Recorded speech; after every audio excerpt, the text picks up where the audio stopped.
রবিবার দুপুরে পুরাতন মালদহে নিত্যানন্দপুরে ছেলে ধরা সন্দেহে 4 মহিলাকে আটক করল মালদহ থানার পুলিশ। অচেনা মহিলাদের জিজ্ঞাসাবাদের জন্য থানায় নিয়ে আসা হয়েছে।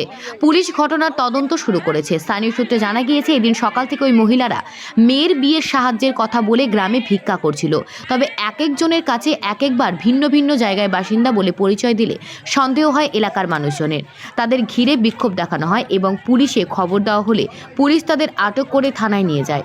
সঠিক নাম পরিচয় জেনে এবং কি উদ্দেশ্যে তারা গ্রামে গিয়েছিল এই সমস্ত বিষয় নিয়ে তদন্তের উদ্দেশ্যে তাদের আটক করে তদন্ত শুরু করেছে মালদা থানার পুলিশ। করলাম আমাদের বাড়ি কোথায়, বলে বাড়ি আমাদের মলপুর। তারপরে আর এক পাড়াতে যদি দেখছি তার দুজনকে তখন আগে জিজ্ঞাসা করলাম যে কিসের জন্য এসছো, মেয়ের বিয়ের সাহায্যের জন্য। তখন আমি আবার ওই দুজনকে জন্য জিজ্ঞাসা করছি, তো ওরা বলছে যে বাগবাড়ি।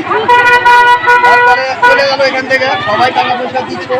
মেয়ের কথা যখন বলছে ওই পাড়াতে গিয়ে আবার বলছে যে বাড়ি হরিশ্চন্দ্রপুর, মানে যেখানে যেটা যাচ্ছে সেখানে সেইভাবে কথাটা বলছে।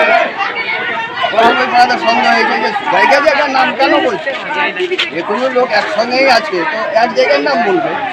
সেখানে জায়গা 2 জায়গা 3 জায়গা 4 জায়গা বলছে, আবার বলছে রামপুর, আবার বলছে কজন ছিল? এখানে তো 4 জন ছিল, আরো 2 জন কোথায় আছে ওদের সঙ্গে। আপনারা কি সন্দেহে ওকে আটক করেছিলেন? কি সন্দেহে আটক করেছিলেন? ওই পাড়া থেকে আটক করে নিয়ে আসলো, আমাদের পাড়া থেকে এদিক থেকে চলে গেল, তারপরে ওদিক থেকে নিয়ে আসলো। আপনার নাম? নাম? পূর্ণ কর্মকার, বাড়ি? নিত্যানন্দপুর। আমাদের সাথে থাকুন এবং দেখতে থাকুন নিউজ প্রাইম টাইমস, আপনাদের সাথে আপনাদের পাশে।